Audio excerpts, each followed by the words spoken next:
आप सभी प्यारे प्यारे कृष्ण प्रेमियों को मेरा एक बार फिर से प्यार भरा नमस्कार। मैं आप सबकी सखी यानी कि कृष्ण सखी यानी कि शिवी सखी एक बार फिर से हाजिर हूँ आप सबके सामने एक और नया विषय लेकर, जिसमें आज बहुत ही महत्वपूर्ण जो भजन में हमको बहुत इम्पोर्टेंस रखता है उसके बारे में आज मैं बात करने वाली हूँ।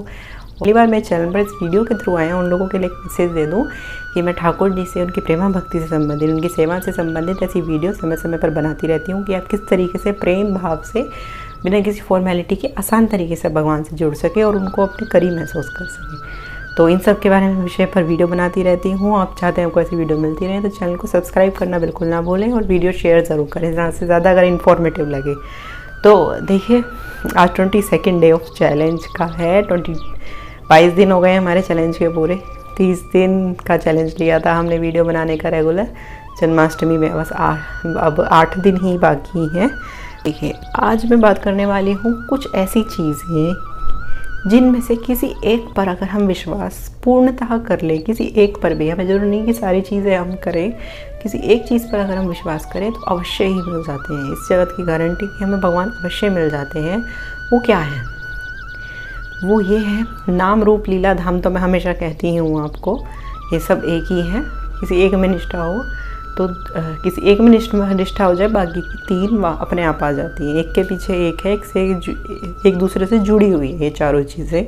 यानी कि ये अलग पृथक नहीं है, अलग नहीं है, एक ही है। तो चाहे नाम में हो जाए, चाहे रूप में हो जाए, या लीला में हो जाए, चाहे धाम में हो जाए। मैं आपको ऐसी 4 चीज़ें बताऊंगी जिसमें से किसी एक को आप ऐसे पकड़ लो, बाकी चाहे 4 छोड़ भी दो बस, लेकिन एक को इस तरीके से पकड़ो कि आपको निश्चित ही भगवान मिल जाएंगे।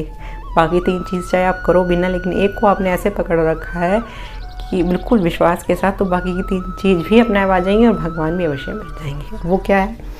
पहला है वही नाम। केवल अगर आप कुछ भी नहीं करते, मैं कहती आप ठाकुर सेवा भी नहीं करते, भगवान की सेवा, चित्र सेवा, कुछ नहीं करते हैं, लेकिन केवल आपकी नाम में बहुत निष्ठा है, बहुत निष्ठा है। आप नाम निरंतर जपते रहते हैं या कैसे भी, मतलब नाम में आपका बहुत प्रेम है, या आप करते हैं कैसे भी करके। जब आप करेंगे तो प्रेम भी हो ही जाएगा, और प्रेम भी है। नाम में आपकी पूरी निष्ठा है, आपकी और किसी चीज़ में हो ना हो, नाम में बहुत निष्ठा है तो आपका बेड़ा पार कल्याण हो जाएगा। नाम ही आपको सब कुछ प्रकाशित कर देगा। नाम से नाम ही प्रकट होगा, नाम ही से धाम प्रकट होगा, धाम में लीला प्रकट होंगी, है ना। दूसरा है हमें रूप में निष्ठा। रूप यानी कि जो आपके पास ठाकुर जी का विग्रह है, या ठाकुर जी का जो विग्रह है उसमें आपकी निष्ठा हो जाए, या ठाकुर जी में उनके रूप में जो विग्रह जो आप जिस सेवा करते हैं, चाहे वो चित्रपट ही क्यों ना हो, उनमें आपकी पूरी निष्ठा हो जाए। अब उसमें मैंने देखे ऐसे भी भक्तजन जो उसमें दिन रात ऐसे भक्ति में लीन रहते हैं, उनकी अष्टयाम से भी ज़्यादा 8 याम होते हैं, मतलब उससे भी ज़्यादा वो उनकी सेवा में तत्पर रहते हैं। कभी कुछ पूरे लीन रहते हैं, मतलब इतना इन्वॉल्व करते हैं वो उनको रूप की सेवा को अपनी लाइफ में, कि यहाँ तक कि उनको एक अलग कमरा देना, अलग सर्विस प्रोवाइड करना। जैसे रियल में कोई इंसान होता है घर में, उसको हम करते हैं, उसको सर्विस प्रोवाइड करना, उसको इन्विटेशन कोई आ रहा है उसको ले जाना, या यहाँ तक कि यहाँ भी देखा है कि प्रॉपर्टी में भी उनको अपना हिस्सा उनको देते हैं, जिस तरीके से कायदा होना चाहिए। इतना रूप में अगर आपकी निष्ठा हो जाए तो भी आपका कल्याण निश्चित है। अब आता है नाम हो गया, रूप हो गया, अब आता है संत या गुरु निष्ठा। अब आप चाहे सेवा भी नहीं कर पाते हैं इतनी, ठीक है, नहीं भी करते हैं, नाम भी नहीं होता भाई, लेकिन आपकी गुरु में बहुत निष्ठा है, जो कि इतनी आसानी से होती नहीं है। जितनी भी 3-4 चीज़ बता रही हूँ ना मैं, ये कहना आसान है कि अगर किसी एक में निष्ठा कर लो, लेकिन एक में ना हो नहीं पाएगी, बहुत कृपा से हो पाएगी। तो वही, अगर गुरु में आपकी इतनी निष्ठा हो जाए, ना तो आपसे नाम हो पाता है, ना आपको साधन भजन हो पाता है, ना आपसे सेवा ही इतनी अच्छी हो पाती है, लेकिन आपकी गुरु में बहुत प्रेम है, बहुत सम्मान है, और गुरु में निष्ठा बहुत है। आपको इतनी निष्ठा है, इतना विश्वास है आंख मूंद के गुरु पे कि गुरु मेरे लिए साक्षात भगवान है, भगवान विष्णु है। बहुत लोगों को तो यही भ्रम रहता है कि क्या इन्होंने भगवान देखे होंगे, क्या गुरु ने भगवान दीक्षा ले ली उनसे, और उनको ये भ्रम है, इस बात का कन्फर्मेशन नहीं है। अगर उनसे कोई पूछ ले क्या तुम्हारे गुरु ने भगवान देखे हैं, तो वो संदेह में पड़ेंगे, पता नहीं यार, ऐसा तो मैंने कभी पूछा नहीं उनसे, शायद देखे हों। तो मतलब उनको इतना ही विश्वास नहीं है गुरु में, ये निष्ठा में नहीं आएगा। निष्ठा वो है, अगर कोई प्रश्न कर दे तुम्हारे सामने तुम्हारे गुरु पे कि क्या तुम्हारे गुरु ने भगवान देखे होंगे, तो उसको धीना ठोक के कहना चाहिए कि तुम कौन होते हो उनको प्रश्न करने वाले, वे साक्षात भगवत स्वरूप हैं और उनको ऐसा कहना उनका अपमान करना है। तो जब आप ही खुद आपको इतना भरोसा नहीं है, इतनी निष्ठा नहीं है आपके गुरु में, तो कहाँ से होगा। जिस दिन आपको इतनी निष्ठा हो जाएगी गुरु में भगवान जैसी, और भगवान की ये साक्षात भगवान हैं और साक्षात भगवान से मिले हुए हैं, जो भी है भगवत स्वरूप हैं, ये मेरा कल्याण कराए। गुरु में आपको पूरी निष्ठा है कि मैं उनसे जुड़ गया, वो मैं भी उनसे जुड़ा हुआ ही उनके पास ही जाऊँगा, मतलब ऐसी वाली निष्ठा जो होती है प्रॉपर, वो हो जाए तो आपका कल्याण निश्चित है। कल्याण से मेरा मतलब है कि भगवान की प्राप्ति, ठाकुर जी की प्राप्ति, है ना।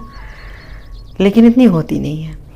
अब आती है चौथी श्रद्धा या निष्ठा हमारी धाम की, यानी कि रज की कह लो, वृंदावन के रज की निष्ठा या धाम की निष्ठा। धाम में इतनी आपकी निष्ठा हो गई कि आपकी धाम बहुत प्रिय है, भगवान जितना ही आप धाम, श्री धाम, भगवान का श्री धाम यानी कि वृंदावन, यही नहीं कि सिर्फ स्थूल जो जगत में वृंदावन है वही, मेरा मतलब वो नहीं है। वृंदावन में इतनी अटूट श्रद्धा होना कि अगर आप दिल से भी वृंदावन का वास होता है, आप जाने तो इस पर मैं एक वीडियो बनाऊंगी कि हृदय से वृंदावन का वास कैसे किया जाए। और वृंदावन में वास या 1-2 दिन के लिए भी अगर आप जा रहे हो, उसमें भी एक रहने का एक तरीका होता है।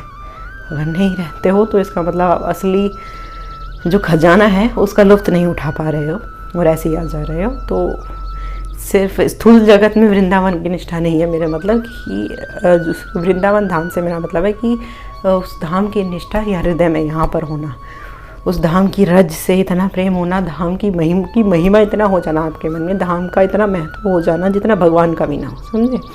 या चाहे आप चाह पा रहे या नहीं चाह पा रहे, डजेंट मैटर, लेकिन धाम में आपकी रज में इतनी निष्ठा है, किसी की रज को पूजते हैं लोग और इतना भरोसा हो जाता है उन्हें इस रज में कि वे रोज़ लगाए बगैर अपने से नहीं रहते हैं कि किसी भी क्षण मेरे प्राण निकलेंगे तो रज मेरे माथे से लगी हुई, तो ऐसा नहीं हो सकता कि मैं अपने प्रियतम से ना मिलूं। तो रज की निष्ठा बहुत ज़रूरी है। या समय समय पर धाम जाते हैं तो धाम की निष्ठा भी भगवान से बहुत ज़्यादा, तो किसी एक में तो निष्ठा करो, हम किसी भी निष्ठा नहीं है हमारी।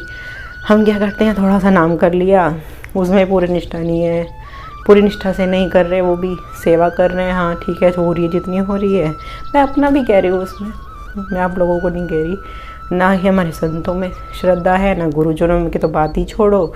और तो श्रद्धा तो करनी पड़ेगी भैया, किसी सारा काम यहाँ पर श्रद्धा का, किसी भी चीज़ में, जिस चीज़ में आसानी से हो रही हो उस चीज़ में कर लो, चाहे वो संतों में अगर कर लोगे तो मैं इतना कहना चाहूँगी आप साधन भजन से बच जाओगे। संतों की कृपा वो है ना भगवान से भी ज़्यादा कि वो आपको साधन भजन अपना किया हुआ प्रदान कर देते हैं और मुफ्त में दे देते, यानी कि पकी पकाई खिचड़ी हमको दे देते हैं। इतने महान होते हैं, इसलिए महान बताते हैं संत, भगवान भी इसलिए उनको इतना ऊँचा दर्जा देते हैं। तो गुरुजनों पर अगर विश्वास करें, उनका सम्मान करें, उनकी आज्ञा माने, तो आपको जो बहुत अरसे के बाद मिलने वाली चीज़ है वो बहुत जल्दी मिल जाएगी और थोड़े में ही मिल जाएगी, है ना। तो इन चारों चीज़ों में से देखिए आपका किस में थोड़ा बहुत भी विश्वास ज़्यादा है, या थोड़ा बहुत भी अगर जिसमें है तो उसमें और बढ़ाने की कोशिश कीजिए, उसको और ज़्यादा कीजिए, तो आपकी वो निष्ठा दृढ़ पे दृढ़ होती चली जाएगी। लेकिन निष्ठा बिल्कुल 100% होनी चाहिए, 0.1% की भी कमी नहीं होनी चाहिए।